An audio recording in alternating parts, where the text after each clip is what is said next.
Okay, good evening, everyone. It is 6:31 p.m. and I'll call to order our special meeting of Tuesday, December 1st, 2020. If we could stand for the Pledge of Allegiance. I pledge allegiance to the flag of the United States of America and to the republic for which it stands, one nation, under God, indivisible, with liberty and justice for all.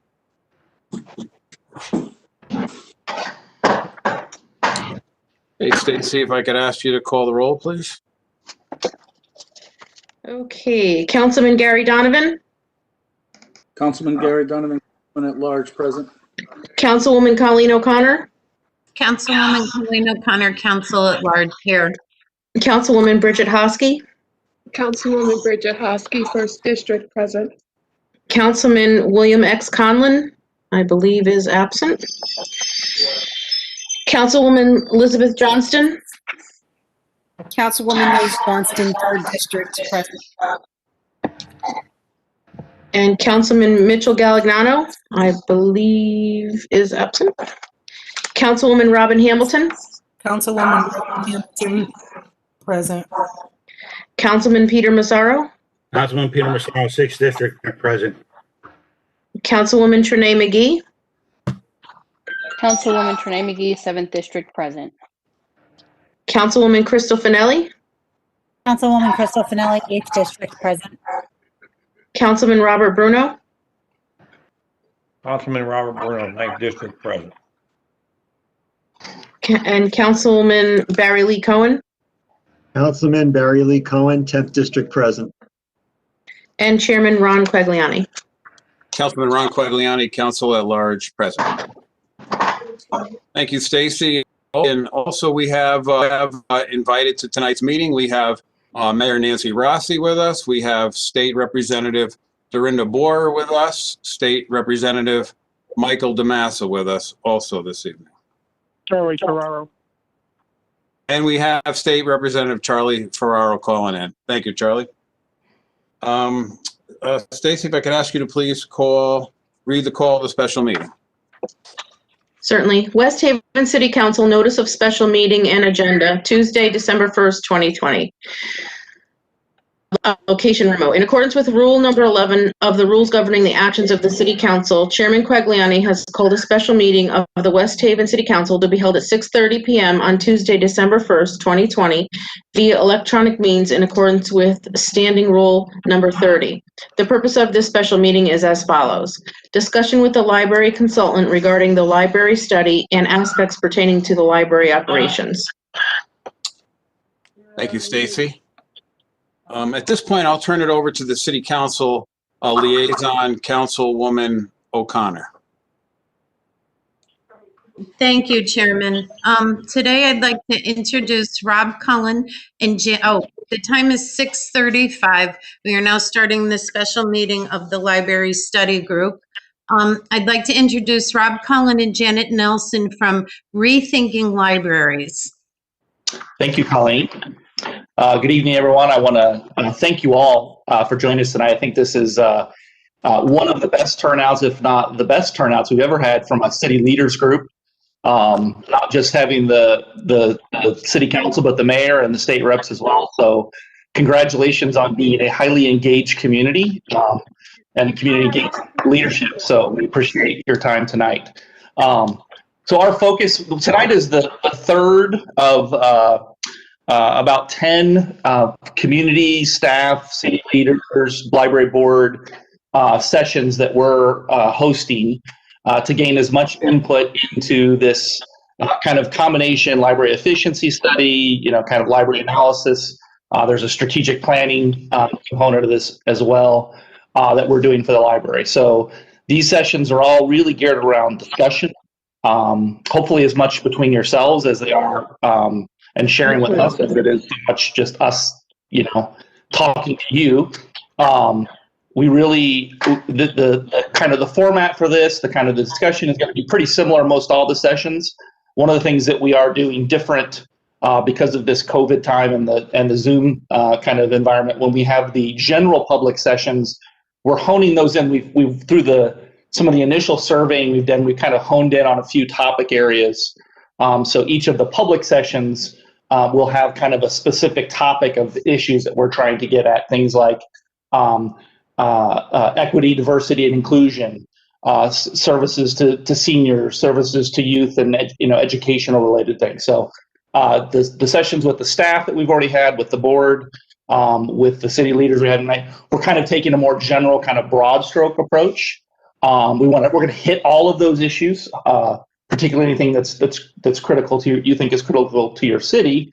But in those public sessions, we'll be a little bit more kind of honed in and focused on some of those specific issues in each different session. So we encourage you to share as much of your thoughts as what you want from your library, what your expectations are.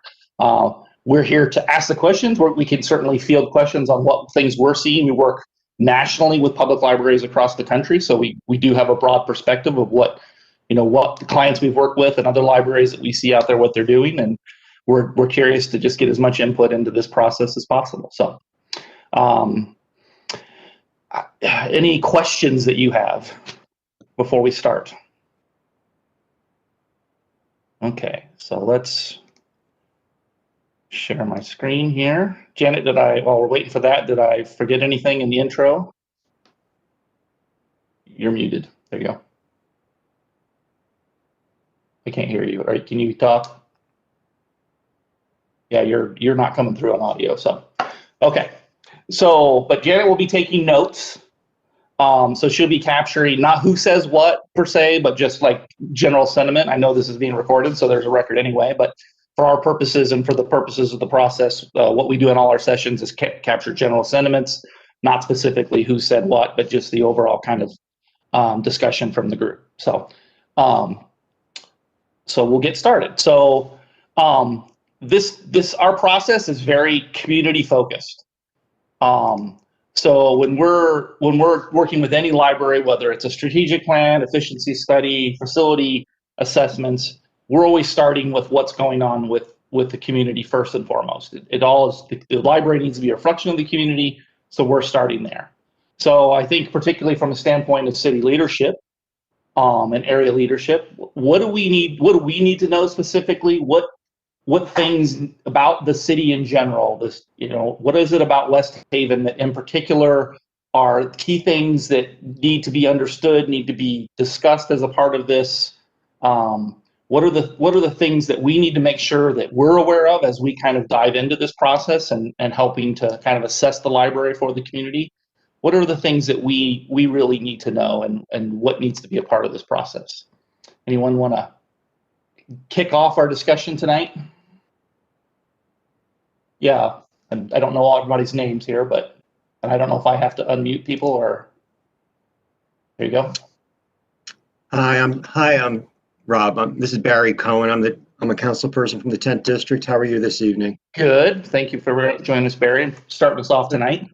Yeah, this is just a general thought. It's nothing revolutionary, but obviously there's been a lot of talk throughout our city, some really good discussions that have happened.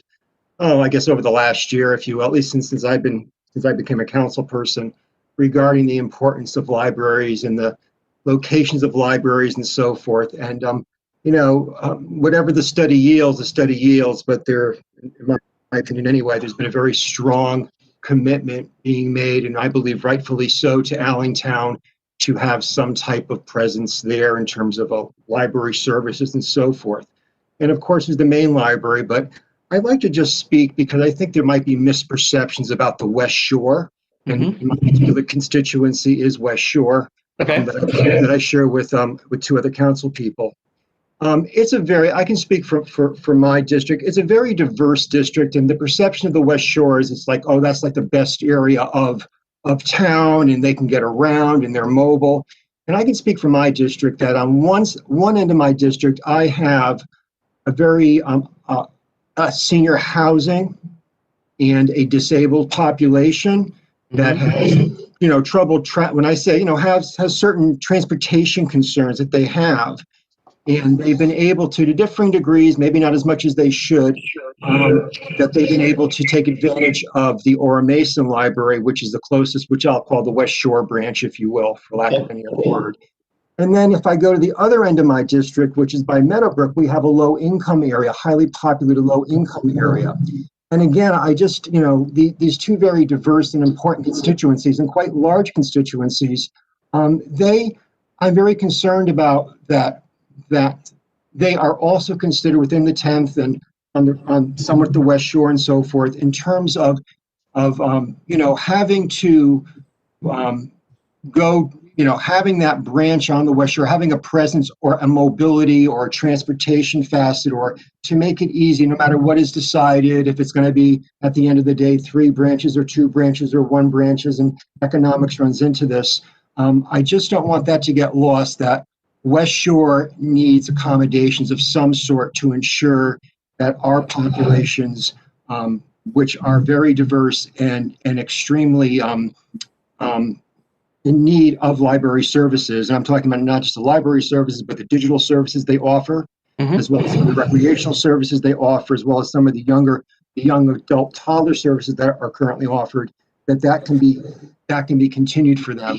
And so I know I'm stating the obvious, but at the same time, I just haven't heard enough, besides myself and maybe 1 or 2 others, about the importance of the West Shore mix into the library structure, because we have been saying, and that we're going to listen to the study, we're going to have, we're going to, whatever the study says, that the VIA and the city is going to take it very responsibly and try to act on that study. At the same time, and rightfully so, I think, that it was already been a preconceived notion that we want one in Allentown. So if the study, I'm being hypothetical here, if the study, God forbid, says, oh, you don't need one in Allentown, well, I got news for you. That ain't going to work. At the same time, I just want to stake the claim that the West Shore, no matter what happens, needs accommodations and needs that outreach and wants to be treated equally with the other districts. That's all I had, Rob. Thank you so much. Thank you.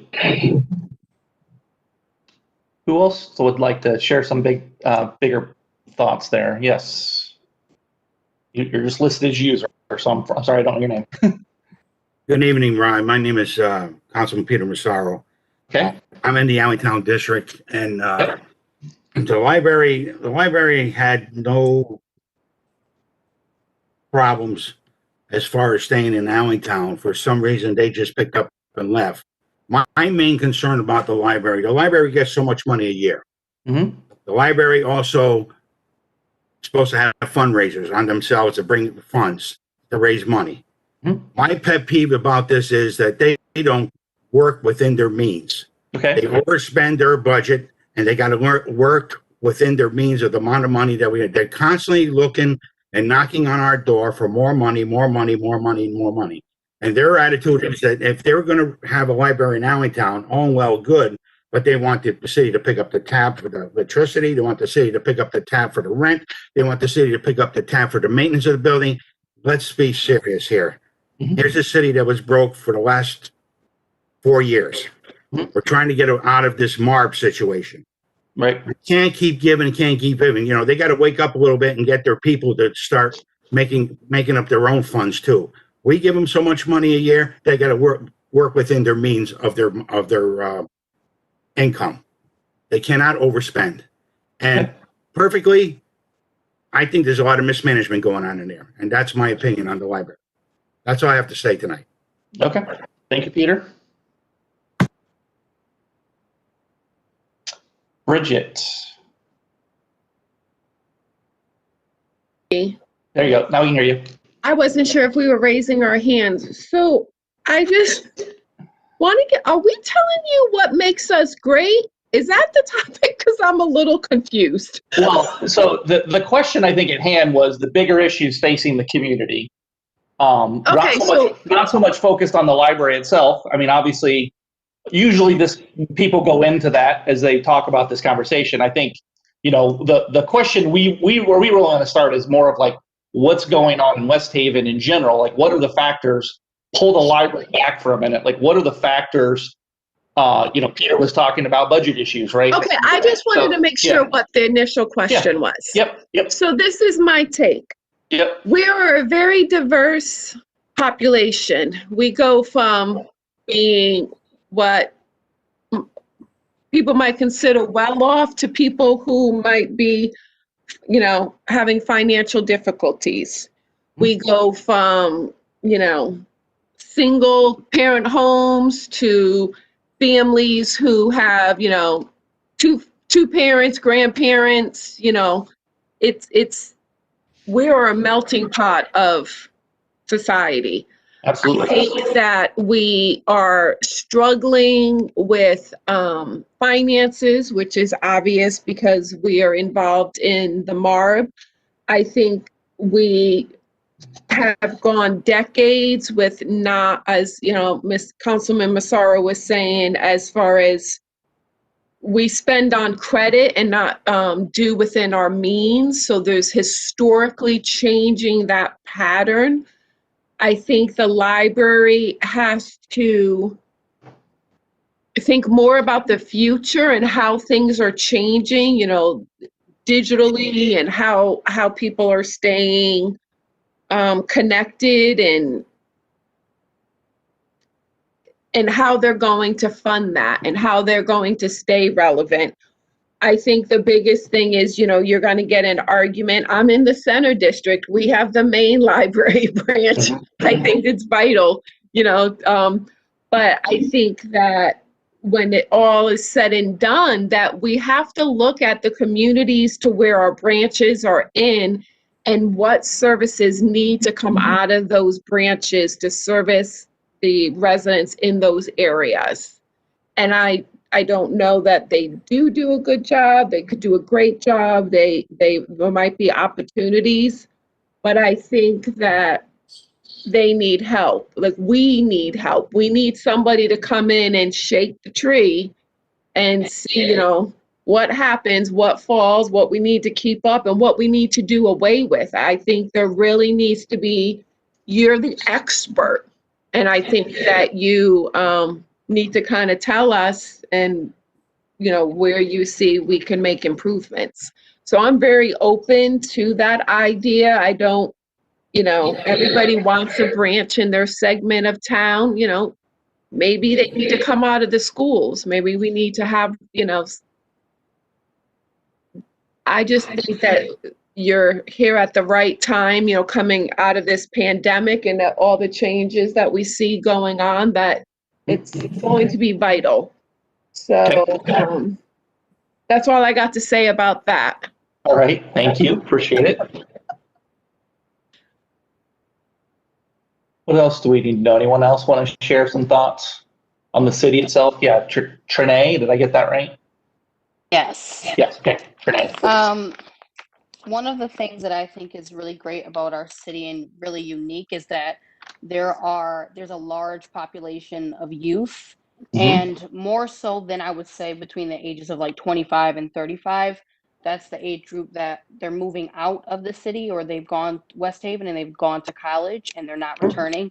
I'm like one of a very small few that's coming back. That's come back. But what I used to do before I was on the council, and even now, I would go to the main branch. I would go with my mom, and there were a lot of latchkey kids. They would just be hanging out.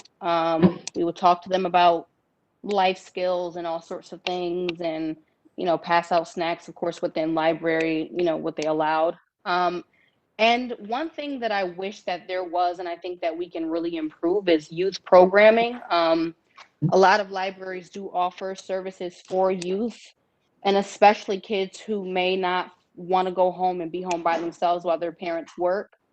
It also goes to show that we're actually invested in the future. And if we create community, maybe people would want to come back to West Haven and serve in a community rather than like, I'm out of here and I'm not coming back. Yeah. And also too, it's sort of, I think it ties into EDI, equity, diversity, and inclusion, because if we are providing these resources and opportunities, then we are creating equitable environments, and we are expanding our range of diversity, and we're also including young people. Yep. And I visited Ora Mason Library before, and I noticed that it was a little different. The environment was more so like Mommy and Me. It was like, one second. Like Mommy and Me, there were babies and their moms, and they were reading books, and it was a completely different environment than that of the main branch, where they were, like I stated earlier, where they were teenagers. Yeah. And that's what I believe makes West Haven great, is that we have a huge, it's with great responsibility to be a part of what prepares the next generation of young people to be successful. And I think that can begin by library programming. Yep. That's pretty much it. Thank you. Perfect. Thank you. So, any of these general comments can continue to come through. Like I said, this is our process here is a conversation. We've got slides to prompt questions and to focus in on some specific things, but really feel free to talk about whatever you think is critical and needs to be said at the time. So I'll shift my question a little bit though. So now we want to do, even though we spent a lot of time talking about the library there, I think one of the questions, like when you think of the library today, so let's pull back from this question of where the library needs to go, like locations and all of those really operational questions. In West Haven, how is the library perceived today? What is it that, and you can kind of look at this two ways. I say, if you talk to somebody, one of your constituents, since we have, city leaders here, and you brought up the library, like what's the key thing that people would say to you? Or perhaps another way is if someone just came to West Haven for the first time as a visitor and they went into one of the libraries, what do you think like a key first impression might be? So when you think, so again, not looking at the bigger issues, just what is the perception? How do people see the library today? What do you think that perception looks like? Would like to field that question. Yeah, Ron. Yeah, listen, Rob. First of all, thanks for bringing us all together, because Councilman Cohen had said that this has been a discussion for the last 2 years. It's really been a discussion much longer than that, probably the last 4 or 5 years. And just if I could strategically, I mean, I think I recognized as well as others 4 years ago that maybe back in time when the city had more resources, more tax dollars coming in, more ability to pay, the model seemed to work. Yeah. Right. Yeah. Where the library is kind of quasi separate, right? They have their own organizational structure, their own board, yet the city really, lately really pays 100% of their expenses. So, recognizing year after year what's been happening is not only with the library, but with the rest of the city departments, as we constrict and consolidate and try to be more efficient, those dollars requested and the dollars actually given, there's a larger gap each year. So that transitions or translates into reduced services, reduced hours, reduced programming. So as we've been going from year 1, year 2, year 3, year 4, we figure out that, it's not going to be too much longer before the gap is very wide, and we have to make some decisions that nobody in the community really wants to make, because I believe we all believe that the library should be the core of the community and should be vibrant. But the way we are right now, the way we're structured right now, and the way the funding is I think it's losing some of that vibrancy, because we can't give them, or they don't have all the resources that they potentially need in order to be vibrant. So that's kind of where this study came from. So you could kind of help us strategically what you think is going to make us more vibrant going into the future, because I think that's the goal here. I think the library does a good job with what they have to work with.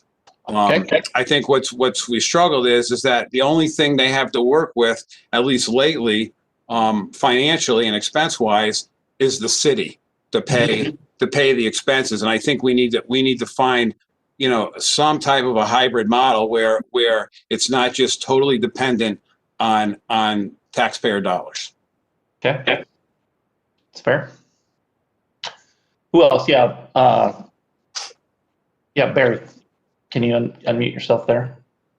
Yeah, I just wanted to clarify what I thought I said is when I was talking about the West Shore, I just said I want to make people aware of the issues on the West Shore. Should it be shuttling them somewhere, electronically engaging them, or what have you? To what Chairman Quagliani stated is, yeah, the model's not working anymore. It'd be great, if things are a perfect panacea. But if to answer your question, answer the second round of question, what do people think, their first impressions when they walk into a library? I have to agree wholeheartedly with Councilwoman McGee. It really depends upon which library you enter because, Councilwoman McGee hit the nail on the head. When I think of the library, because I grew up on the West Shore, I'm here on the West Shore, I either went to the main library sometimes when I got older, but when I was younger, it was always Ora Mason. And the Ora Mason Library was just that. It wasn't so much a library. I mean, the first thing you think of is like, oh, kind of small for a library. Where's the second floor? Right. Then the second thing is, oh, these are more, I don't want to use the word personal, but more family-oriented activities, group type of activities, that basically happen there, for I saw younger kids, babies, and stuff like that. So it's really more and again, I'm really trying to stay away from the brick and mortar, but since you asked the question, it really lends itself to the location is, you really have, when you think about holding meetings and gatherings, if you will, just the infrastructure of certain, I don't care if it's a Boy Scout group that might be in a certain location or some other club activity. Well, if you go downtown, you got City Hall, you got the library, you got some other business open the door for you. You can use it after hours. If you go to Allentown, University of New Haven's very generous in using their amenities if asked correctly, as well as some other businesses. But when you go to the West Shore, because generally speaking, in comparison to the other two districts, that there's less, I would say, infrastructure or businesses or places that you can hold meetings or have that networking opportunities, should it be with young adults or should it be there? There isn't a lot to choose from. I'm not saying it's right or wrong. I mean, maybe during the year you might be able to use maybe an elementary school, but by and large, so my impression is so different, answer your question from place to place. I mean, Ora Mason has that one atmosphere, I'll call it, and then the main library, I would say, has a more traditional one. But that's just my take on it. Yeah, no, I completely understand. Yeah, Colleen. A couple of years ago, I was in between computers and I went to the library a lot.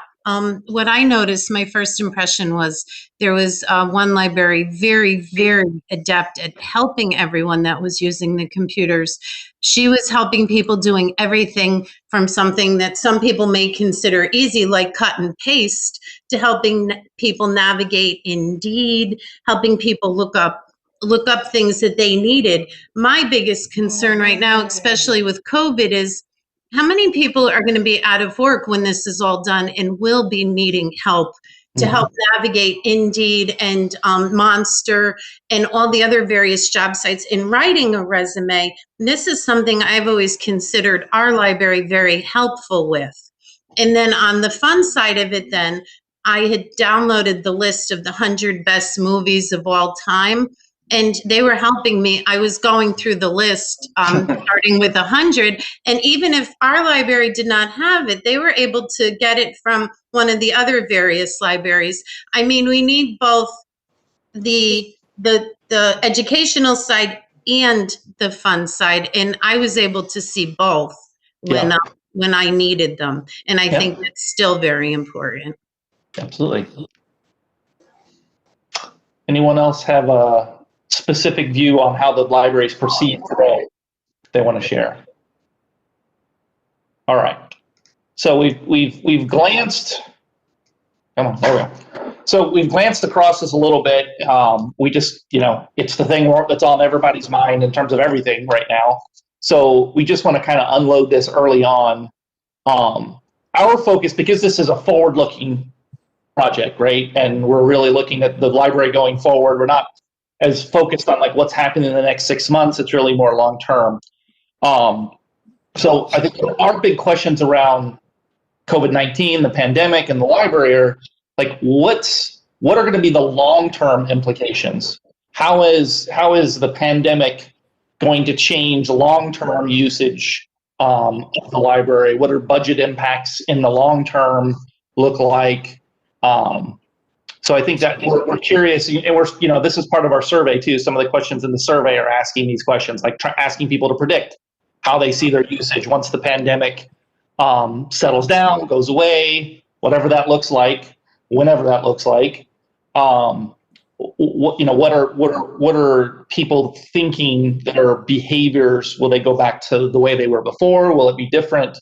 So thoughts around those things, just to kind of get those out of the way. Anybody have any kind of crystal ball thoughts? Yeah, Elizabeth. I mean, I definitely worry about things like if we'll ever return to sharing materials. I mean, even in school, we're told that, when we do go back, kids can't share books, they can't share supplies, they can't share space. So, I mean, thinking about the magnitude of that, whether it's a shared computer or sorry. That's okay. We're used to that. Sorry about that. That's okay. So sorry. Yeah, so I mean, I think about that, but then I also think about sort of the greater challenges like Colleen was talking about, which is, the workforce to help people. I mean, because the reality is, and this is maybe a gross overgeneralization, but libraries, I think, are changing the way the world is changing, and my kids spend far more time on screen than they do reading a book. So there's that, and are we going to be able to build a library model that sort of, I mean, I guess that's sort of like philosophical too. Like, do you want to go that route and only be known as sort of a computer hub? I don't know. So those are just some of the things I was thinking about. I think it's interesting, and we do a lot of, we're, like I said, we're working with communities all over the country, and we look at all the data and studies that are being done on particularly like format choice, right? And pre-COVID, what was very clear in all the studies was that there is no format preference by generation. Like, I think when the Kindles hit in the 2000s, I remember thinking, oh man, are we even going to have physical books in the library in 15 to 20 years? What's very clear in the data pre-COVID is that actually younger generations, millennials, Gen Z, and whatever the generation under Gen Z ends up getting called, those generations all have a higher preference for physical materials over digital than even older generations. In fact, the people that are actually doing the most digital reading are people over 45. So we're not moving. Pre-COVID, we didn't sit there and say, oh yeah, in 30 years, we won't have to worry about books. I mean, it's still going to be books in the library. It's going to change. It's going to evolve. Certainly the use of nonfiction in public libraries has come way down. But the particularly fiction and the pleasure reading versions of nonfiction, less referential and more like, kind of interesting and biography and kind of things that are interesting to read on the nonfiction side. We see those materials still continuing to be in demand on the physical side. Now, having said that, COVID has definitely driven up the usage of digital content by a lot of people. But all of the survey results that we're seeing so far, and it's still a little early in West Haven in terms of sample size, but we have one in Saratoga Springs, New York. We've already got 900 surveys back. And what we're seeing there is people saying that they see themselves going back. Most people see themselves going back to physical materials if they were physical borrowers in the past. So we think people are notoriously bad predictors of their own future behavior, so take all that with a grain of salt. But people seem to think that they're going to go back to whatever models they were using before as things settle down and access to physical materials goes back to the way it used to be. I think it's still hard to predict any of that. And we suspect that it'll still be some kind of a stair step in the long run on digital, because more people that hadn't maybe explored it and know, okay, this isn't so bad. I kind of like some of this, and so we'll stay with it. But what we hear in the survey, what we hear anecdotally is a lot of people still wishing to get back, if they switched over to digital, wishing back to get back to physical. So anyone else want to share anything, like their thoughts on where things are going, impacts, long-term impacts from COVID? Okay.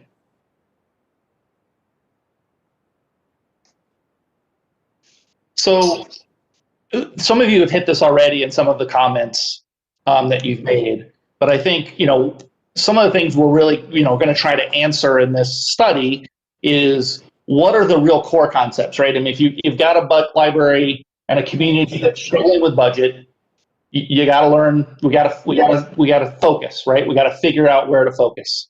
So one of the things we're going to be trying to understand is what are like the absolute needs and highest level wants from the community as it relates to library services. What are the things that are going to be most critical? I mean, we've heard some things like, youth programming. We've heard, things about digital and computer access, job, assistance and help in finding jobs and research around careers. So those things, other things, what are going to be some of the most critical high-level needs from the community for the library as we go through the next 5, 10, 15 years? I'd like to take this one. Yeah, Robin.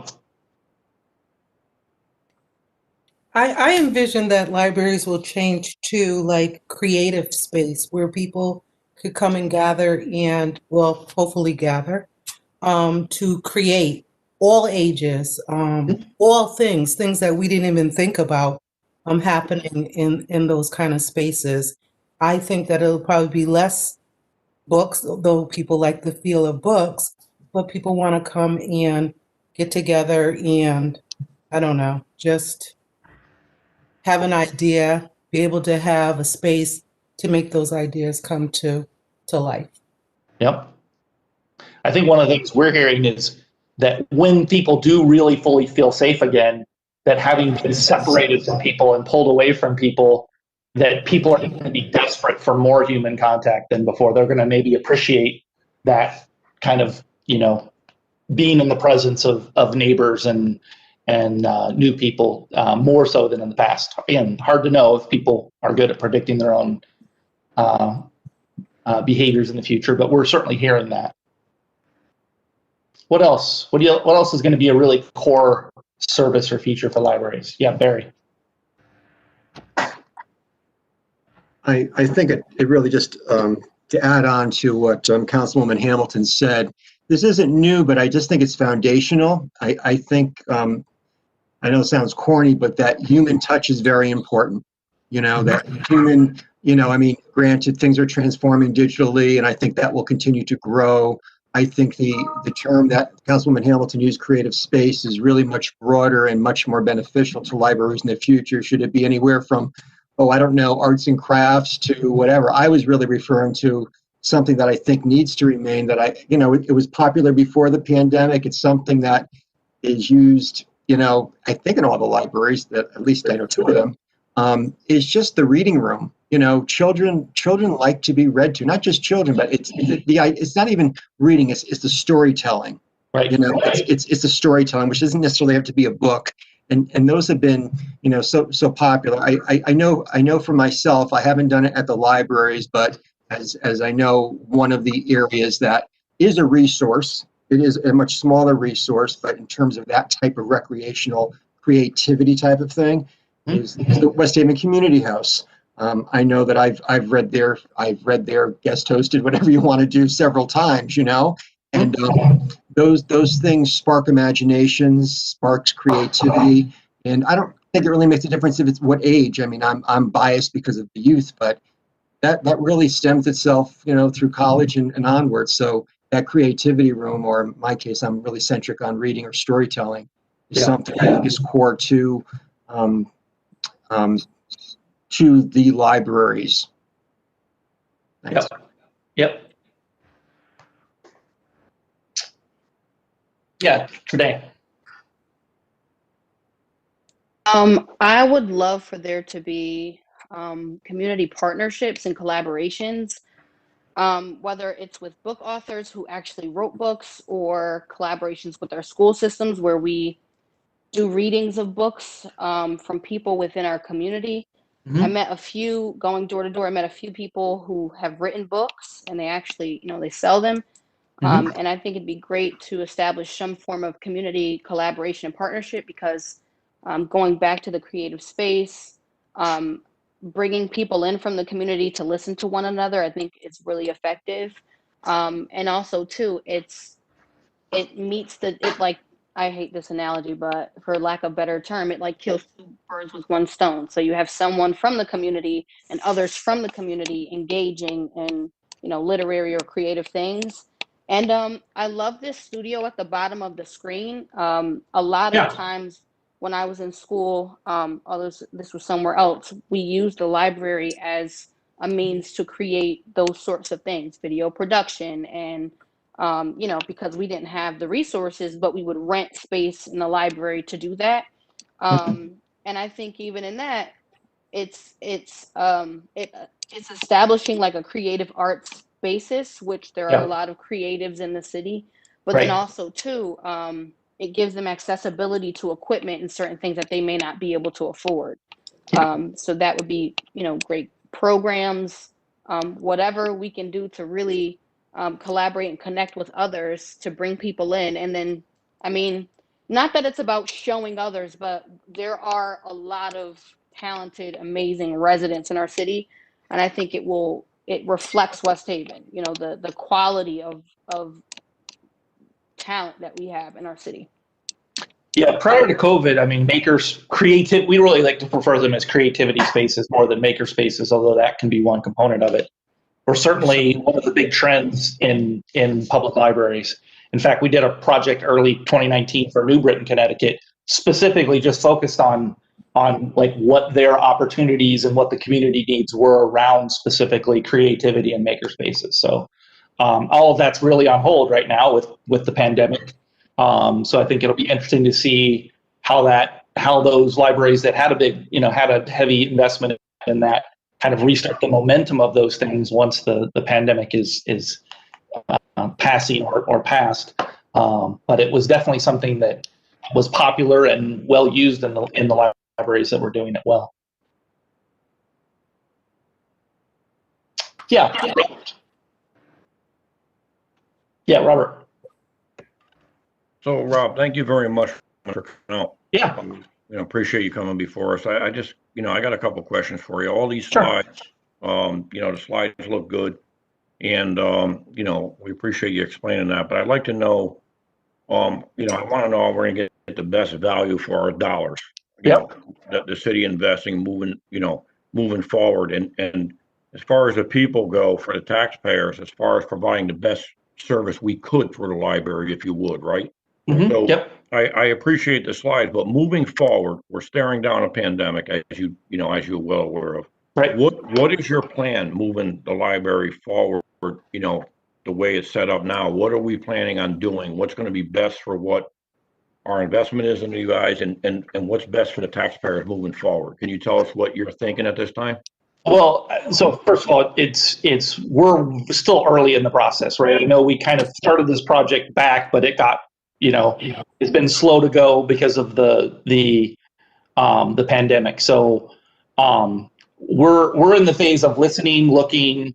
We're still collecting data. We'll be doing a lot of analysis. We're gonna go deeper on kind of because you guys are particularly focused on efficiency. We're gonna go a lot deeper into the kind of analysis, the data analysis, the staffing analysis, kind of ROI, right? So like what you're getting in terms of transactionally visits per dollar spent. We're gonna go deeper on that than we even normally do for these typical kind of projects because of the issues at heart and kind of what the scope of what you guys have given to us. I think, the questions that we see are this. You have a situation where the library, it has had a decreasing budget, but the demands from the community are not going down, and in fact, once things subside with the pandemic, could see a stair step increase in terms of what the community needs from the library. You know, you've got a situation where you had 3 locations that were working, as someone, I think, someone said for me, Ron said before, you know, we're working under a previous kind of funding level, but are struggling to continue to operate under that diminishing funding. So I think that's one of the big issues at hand is the location issue, right? It's a two, you know, it's a levered kind of thing. More locations means people have readier access, right? You know, Barry talked about the Western Shore and how, you know, a lot of people with transportation issues. So having that location makes it readily available to them. But it's always more expensive to operate multiple locations with a library system than it is to operate less locations. In particular, there's a stair step up when you go from one to anything more than one, because now you have transportation, logistics, you've got to move materials, you have to balance staffing. So anything over one kind of takes a stair step increase up. So I think that's some of the things we're going to be looking at. We're going to give you some comparisons on similar communities, not just from around Connecticut, but around the Northeast and maybe even around the country, I think, to make sure we get a good sample size. Similar kind of communities, not just in terms of total population, but like that are as diverse and are kind of have the same population at the same kind of size makeup and things. So you can really look at how efficient, you know, there's questions around how efficient is the library. Well, let's look at how they're comparing to other libraries and how, you know, very similar kind of libraries from around the country. So I think, you know, we're not jumping to get back to your question, we're not jumping to any conclusions yet. I think we're starting to see what some of the big questions are. We're really focused on listening before we start getting into, oh yeah, this is what the solution's going to be. Is that fair? Yes, that's fair. Yeah. And I appreciate you explaining it to us. Would you, once we move a little bit further along in this, are you willing to come back before us to explain to us where we're at? Absolutely. Absolutely. Yeah. I mean, we're happy to have dialogue at whatever stage, where if you feel like we're at a stage in the process where you know, even if we're not done with the recommendations, you just want to kind of check in and say, hey, where are you at? What are you hearing? Where, you know, now that you are getting some of that analysis, what are you seeing? We'd be happy to do that as well. Okay.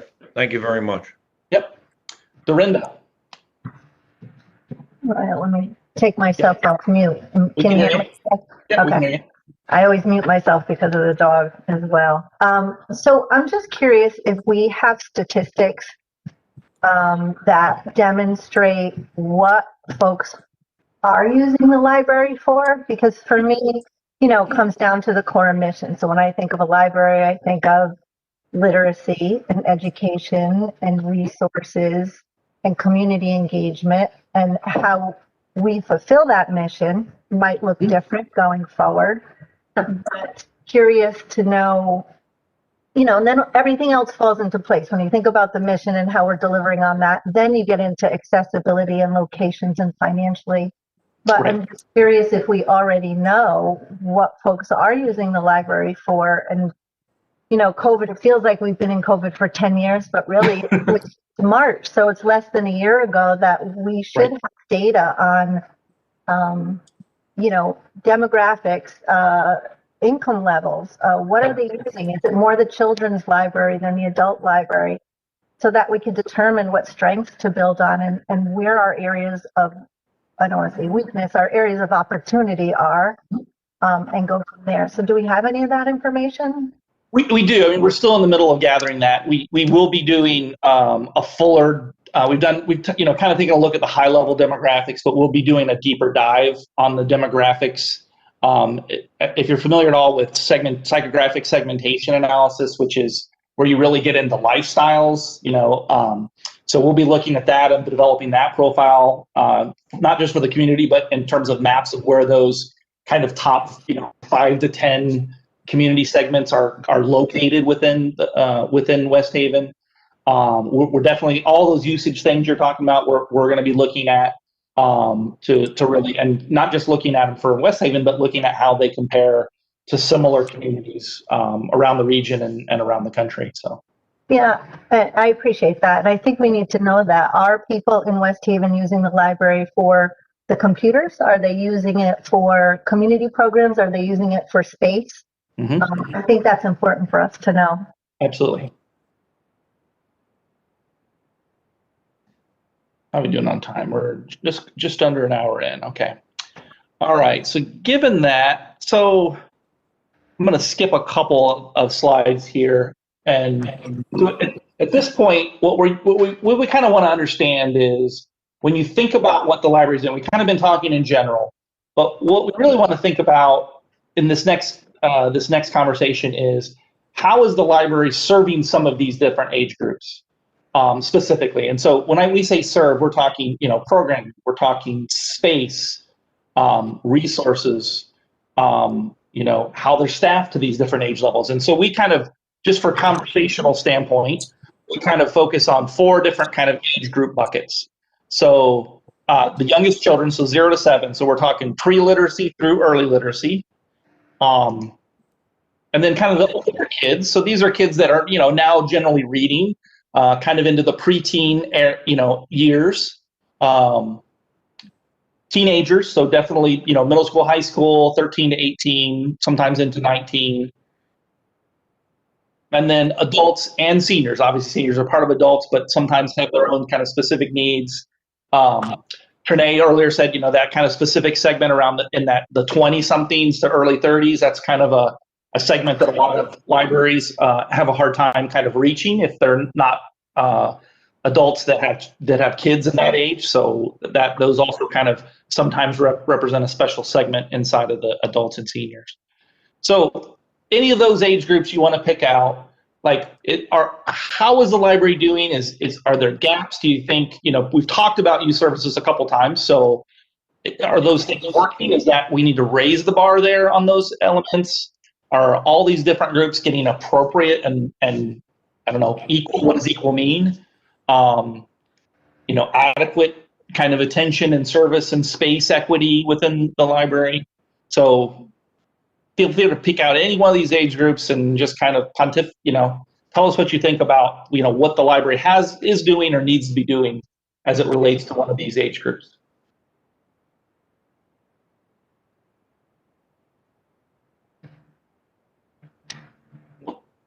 What's one that's maybe an important one? Yeah, Elizabeth? I think considering resources and mobility, definitely younger generation. I think about kids who are having to be in school either only part-time or fully remote, and then maybe feeling like they need more support once they do go back to school, and having a space for tutoring and having a space where they can, get help with whatever it is, college essay writing, youth programs. I mean, I do feel like, yes, people are going to be craving interaction and other things, but, many adults, not most, but many adults have at least the ability to get around or I don't know. It's not to say that they're less important, but I think investing in kids after what they've been through this last year is going to be important, because I'm not sure we've seen the full impact of that yet. Yeah. Yep. Colleen. I'd like to go to the completely other side of the age group.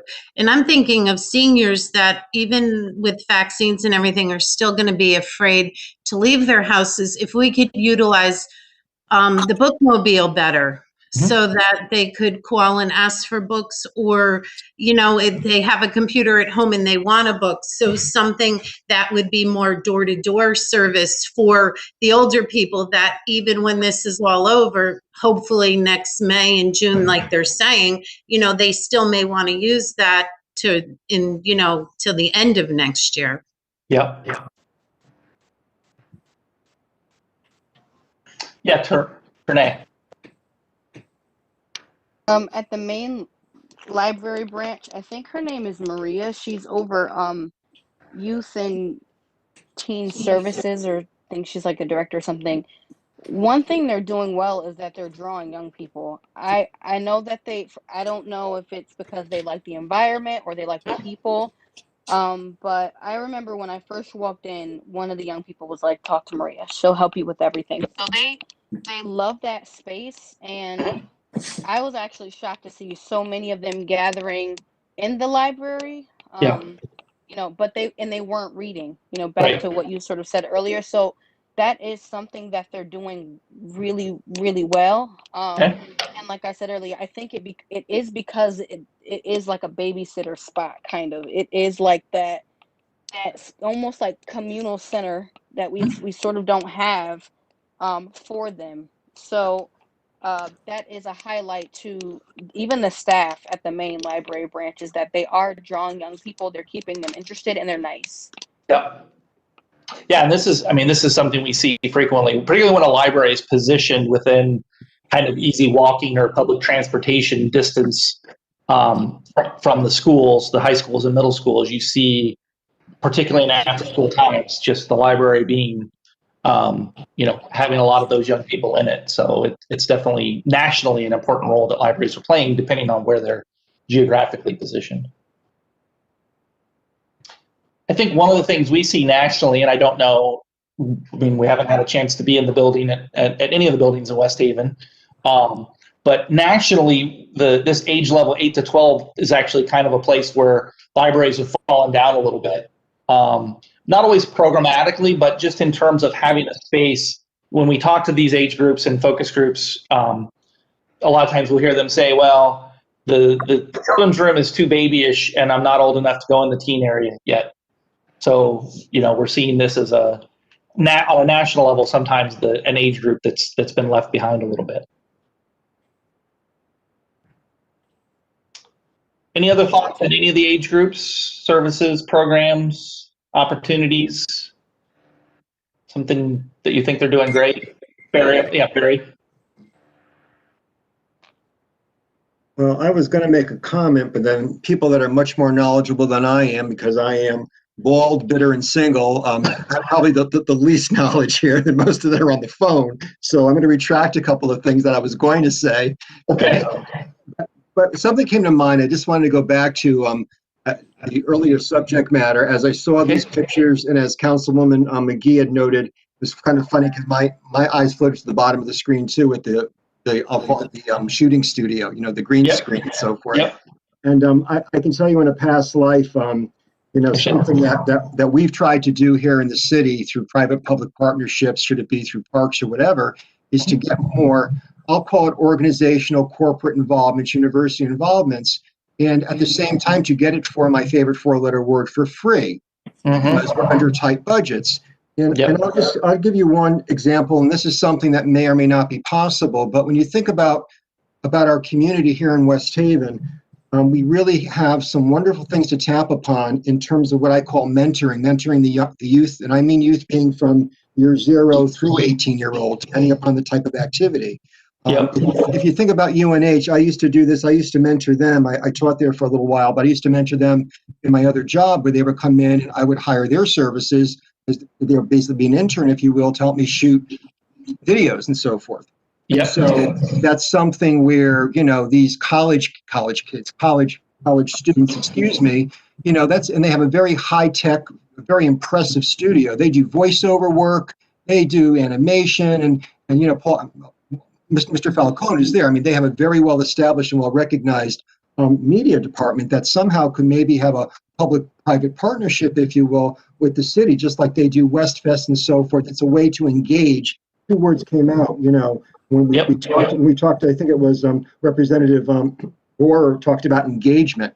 It's a way to engage. When Councilperson Bruno talked about cost, well, you're getting labor for free, but you're also getting the right labor, and also people that are looked at above to be admired, that I can do that because they're only 5-10 years older than I am. I want to do that. I want to be that. On the other end of the scale, besides University of New Haven, again, it's just a thought to drop as you develop your recommendations, is beyond that one, you take a look at Southern Connecticut State University. They have a dang good drama department, so between, you know, this creativity area, as you talk about, the creativity area could be some of the folks from the drama area of Southern. It could be people from UNH with their studio, and also, hey, we have Yale West down the street, and guess what they do some of the storage? The Yale School of Fine Arts, you know, theater and art. So we have this wonderful community of artists, of creatives, of media producers, and that type of next step technology beyond the book or beyond the computer can happen in those creative spaces and can be done in a partnership beyond just the four walls, beyond hired employees. That was that was my thought. Yeah, no, I completely agree. And I think, I think libraries in particular that we work with, where they are in a similar, really struggling on a little more on the financial side, this is one of the first things we say they need to look at more is partnerships, right? Where, how can you be doing more through partners and trying to do less on your own? You've got that physical infrastructure, you've got the space, you've got some resources. How can you leverage that out to your community organizations that might not have some of those things, but maybe have pragmatic kind of capabilities and things? So how can you leverage what you have that doesn't necessarily add extra cost, but can add value to the resources you do have? Any other thoughts? I mean, since we're on the collaboration partnership, any other thoughts on organizations you think that are really important they need to be talked to? Dorinda, I think I saw you raise your hand. Yeah, I just want to, Rob, I don't know if you know that we have a very large, one of the largest in New England's veteran hospitals in West Haven, located in West Haven. And Comcast just donated 150 laptops to the veterans at the hospital, and many of those veterans transition into the community when they leave the hospital, or they come to this community because of the hospital. And what we found was there was a really large gap with resources for the veterans, and we found that a lot of veterans use our Main Street, our Elm Street main library, and that's why those computers were actually donated, because we found that they were using the free services. And there was a lot of veterans that were in need. So when we think about partnerships, we can also think about large nonprofit organizations that have populations that have needs. Yeah, absolutely. That's a perfect example. Ron, I think you had your hand up, maybe? Yeah, well, actually, I'll feed off of Barry and Dorinda, because I was going down that same road. It seems like, we tend sometimes to stay in our silo, in our lane, and so we have libraries, and then we have community centers, and then we have our educational system, and then we have community partners. But as I think they had both said, I mean, we're better, especially in West Haven, we're better when we work together. So if we have an opportunity, I mean, what I personally see as a library, not of the future, I'd say the library of now, post-COVID, is really kind of libraries that are community centers, and that bring everybody together, but have the necessary resources that the residents need. So I mean, that's really what I see, and we need to be able to again partner with these not-for-profits, the universities, even our school systems. Some of our schools have wonderful libraries, right? And so I think we need to leverage those opportunities and come together and kind of identify, how we all could work together to achieve that. Yep. One question for the group, maybe you can help us out. So what's the landscape of how well all these different possible partners that are out there are getting together and talking to each other? I mean, I ask this because we've got a couple of library clients that we've worked with where they were the community connector, right? They kind of leverage their space and their position as kind of a neutral kind of services to all organization to be the connector that convened these different groups together, not just for their own kind of purposes, but to get those kind of groups together. Is that something that's already happening in West Haven, or is there an opportunity for the library to play that role that might then also help elevate the deepness of their partnerships and collaborations? Anyone speak to that? Oh, okay. Yeah, Dorinda?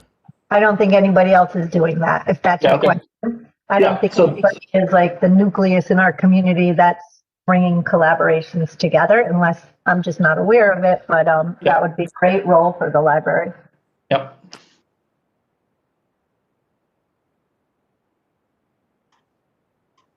Okay.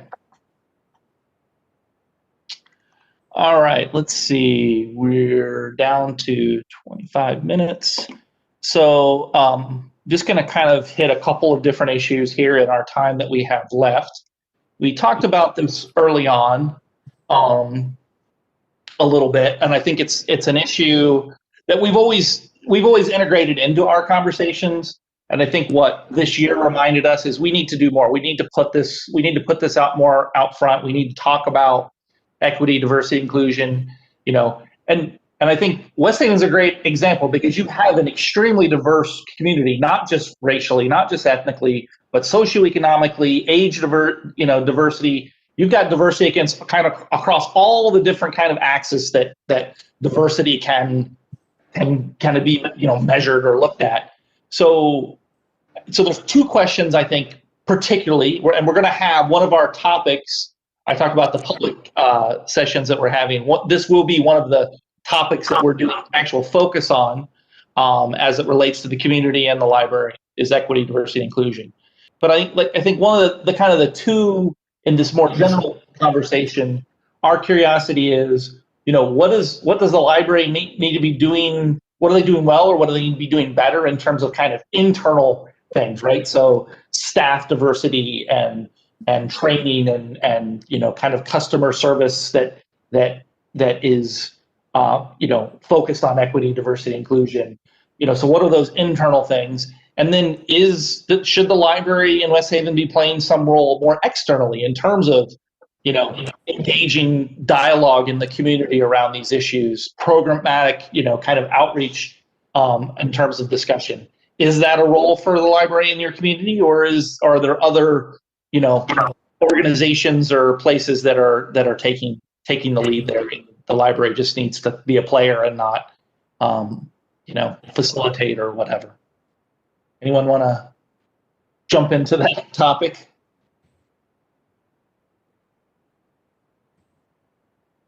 Yeah, Trinae. I've been to many library programs where we talked about social issues, current issues, political issues, racial issues, but none of them have been in West Haven. So sort of going back to what I said earlier, it would be great to be a library that is okay with providing that sort of support, information, enlightenment. I see some of the books here. One of the books here is Hair Love. That was the biggest topic this year with the Crown Act. Right.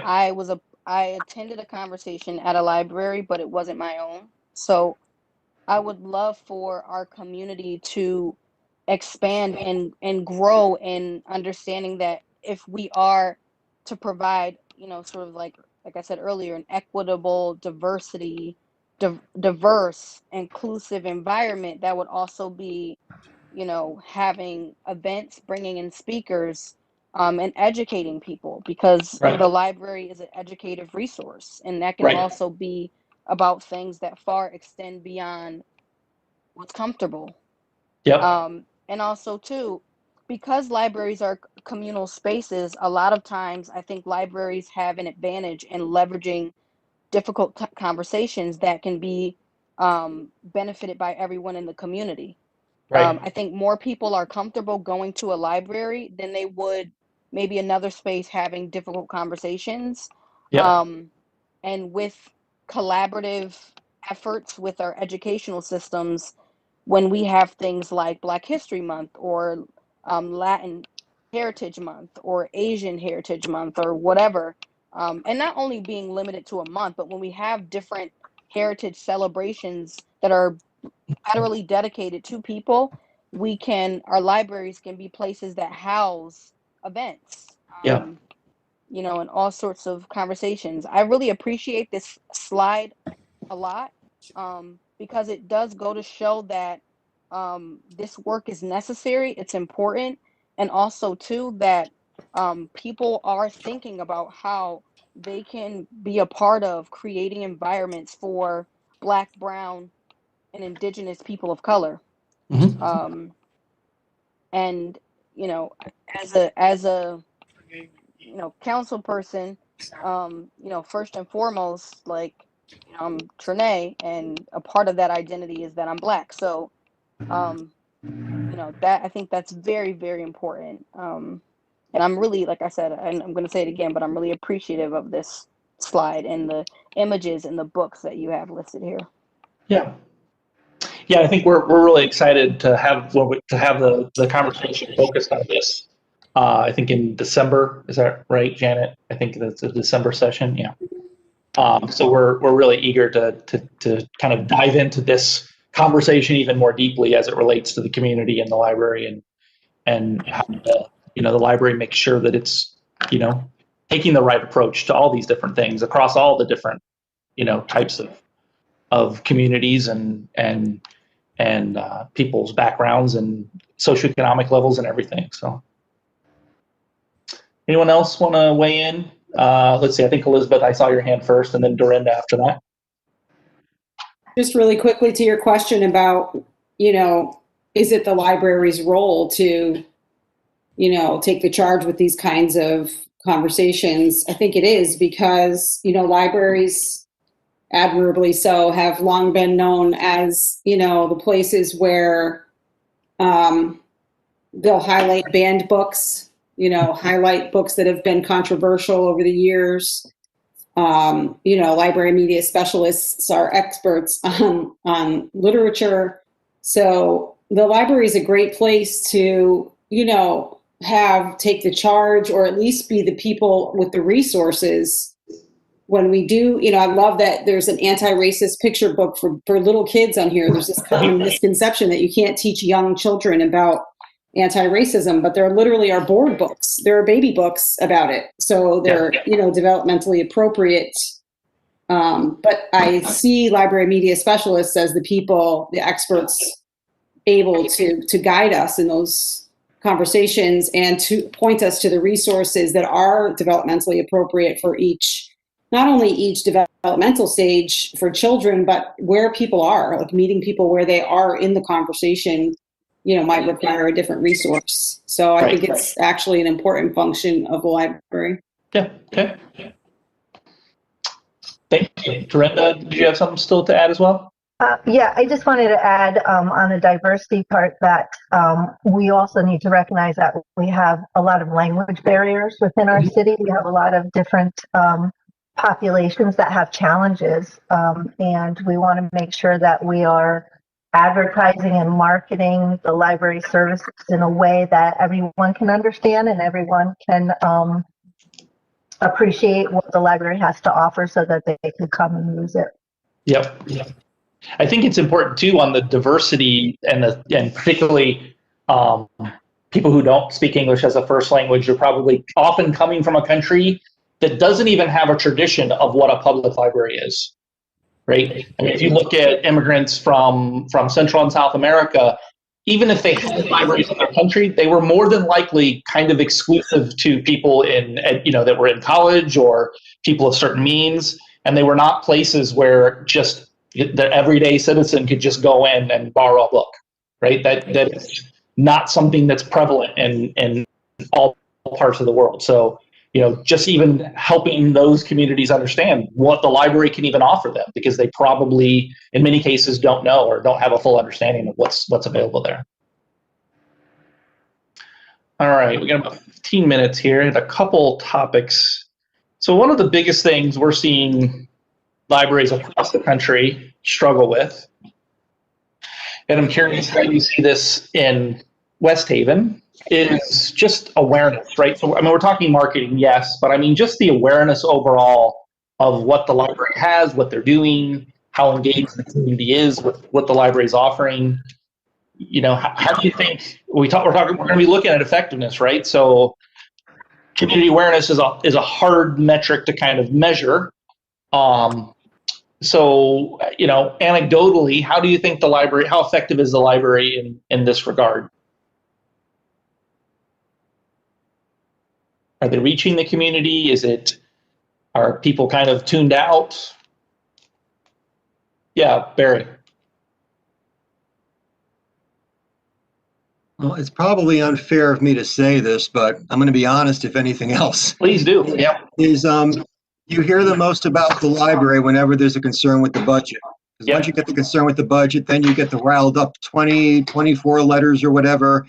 And then after that, and I find this, and again, I'm not trying to be negative, I'm just trying to be truthful here, is you can stop in the library and get one of those little lawn signs, if you will, that we love our library.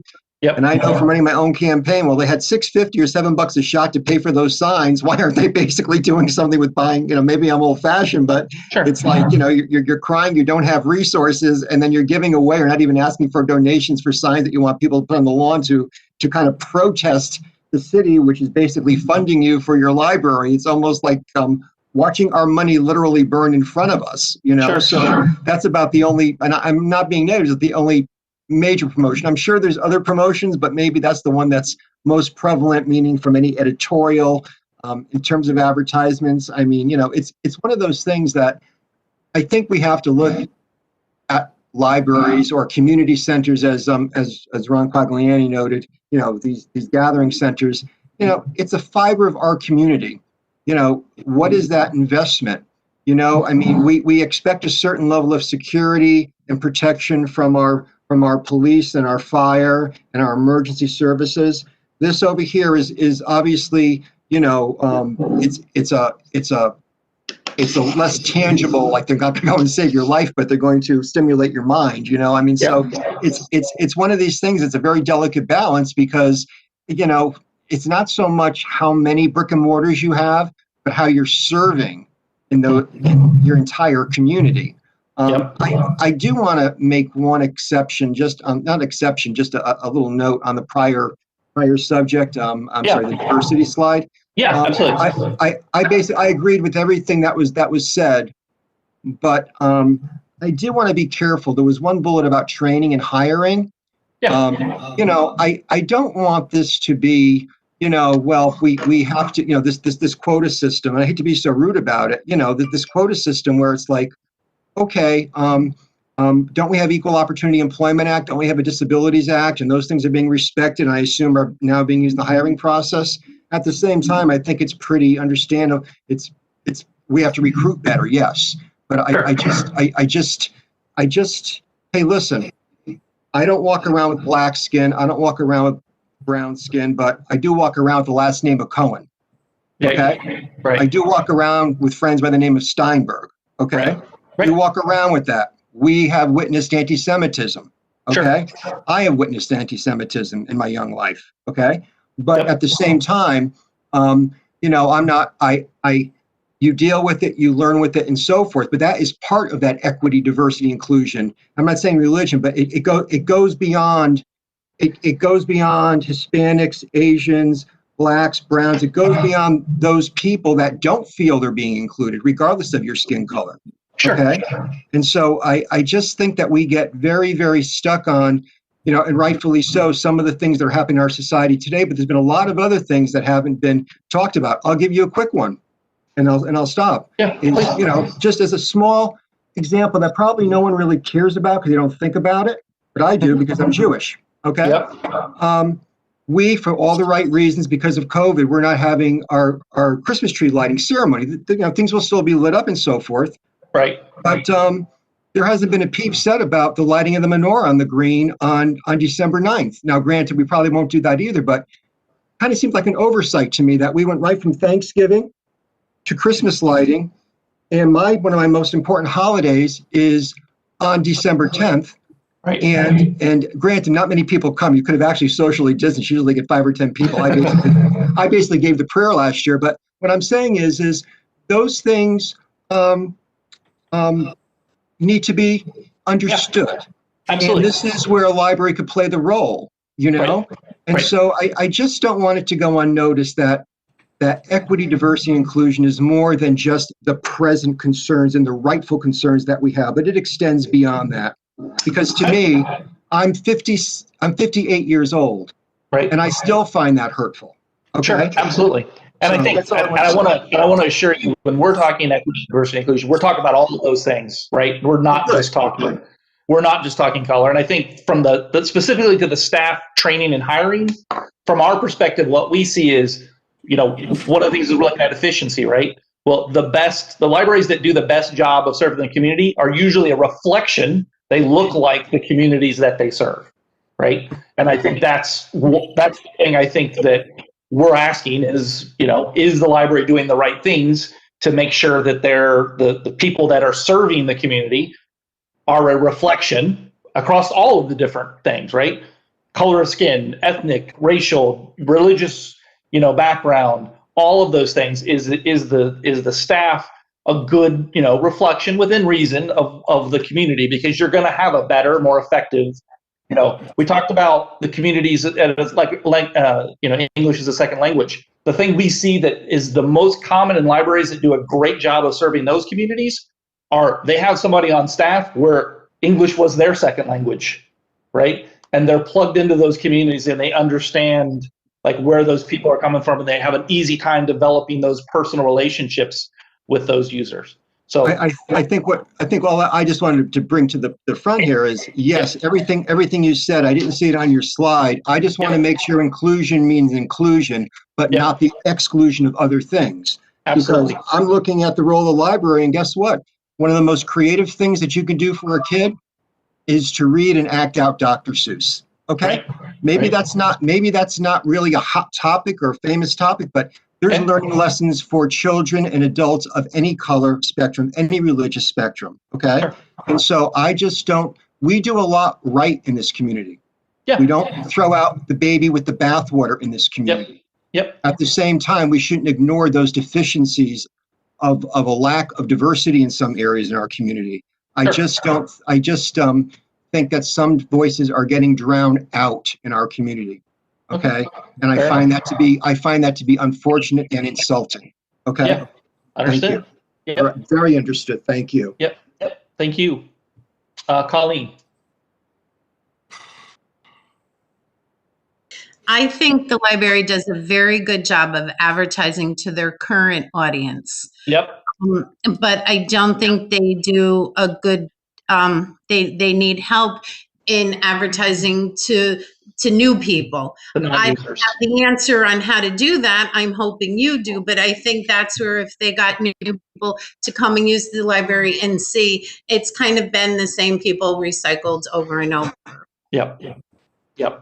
Yeah, I think that when we say libraries nationally are struggling with this, that's the biggest place where they're struggling, right? Is how to reach non-users in the community, people that are paying taxes in the community but aren't using the library.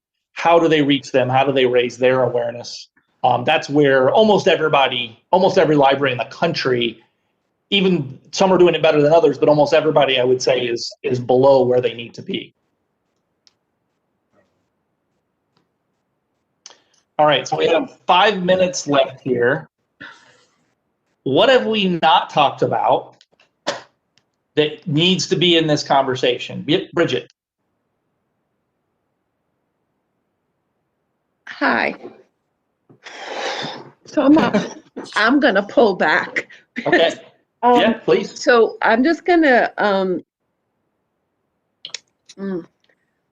I think probably my biggest struggle with the library and their opportunities that I have seen in the last couple of years is that they struggle with change.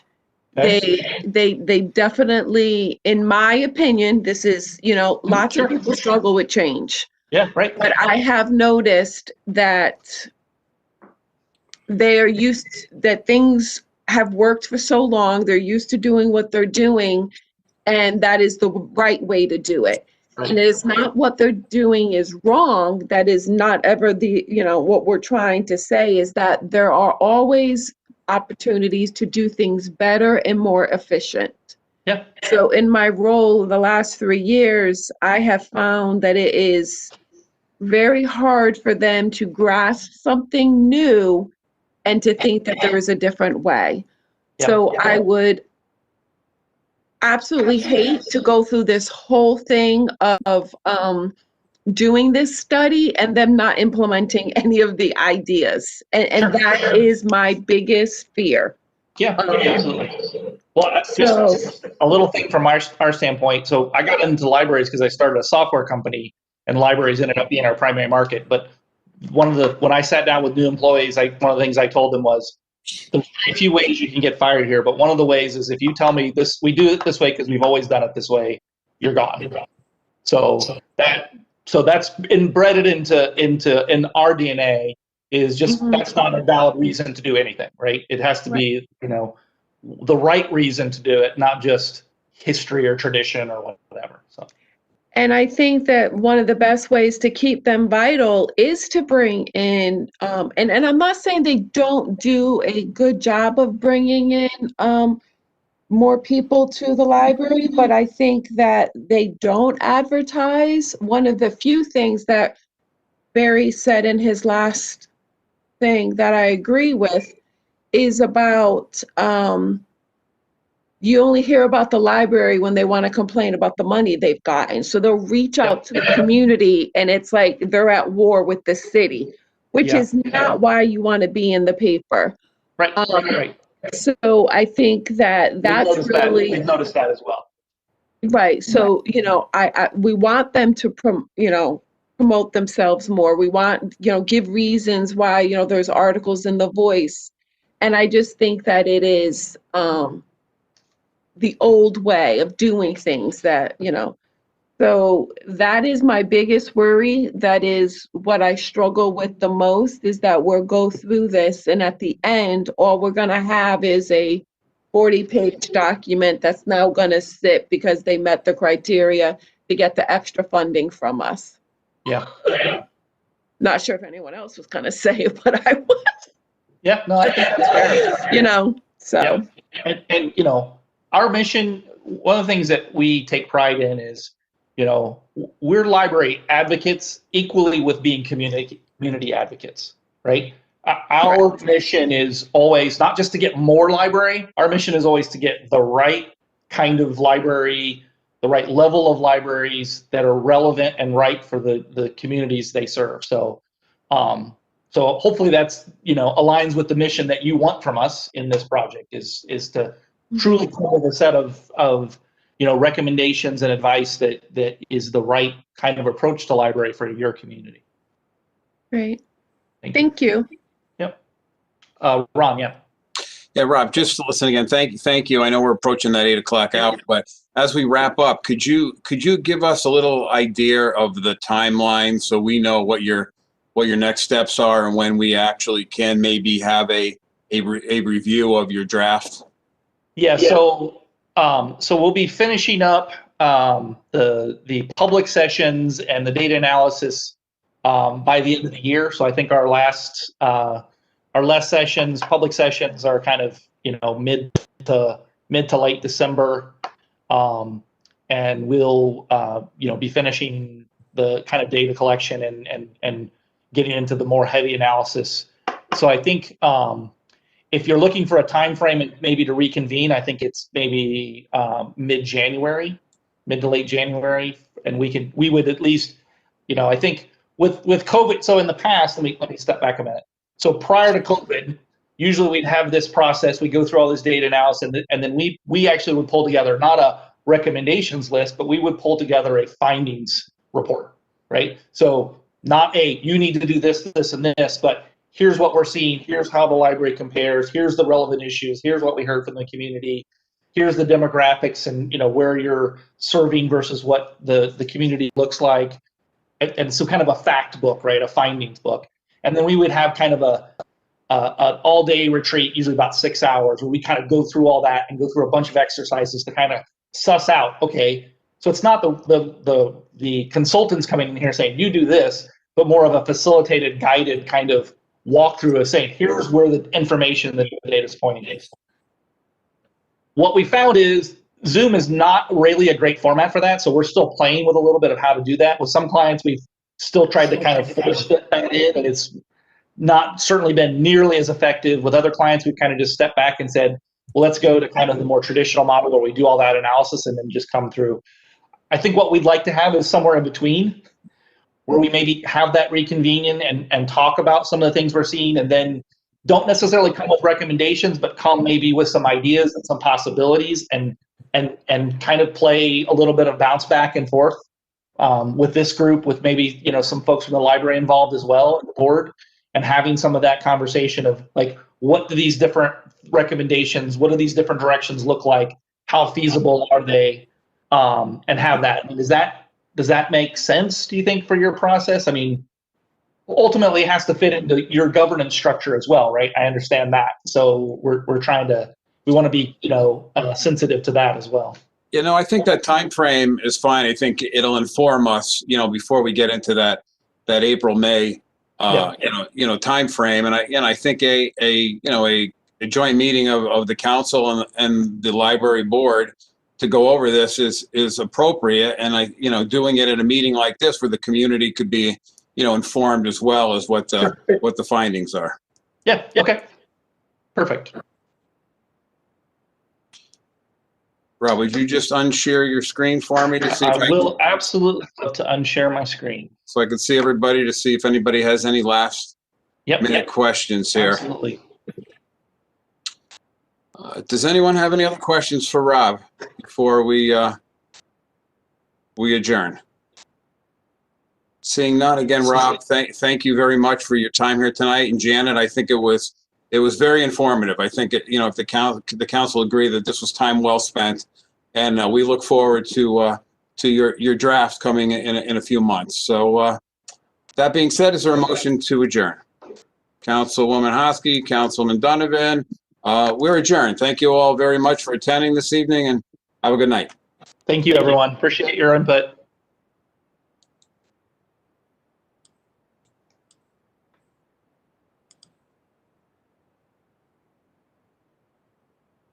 I don't know how to get out.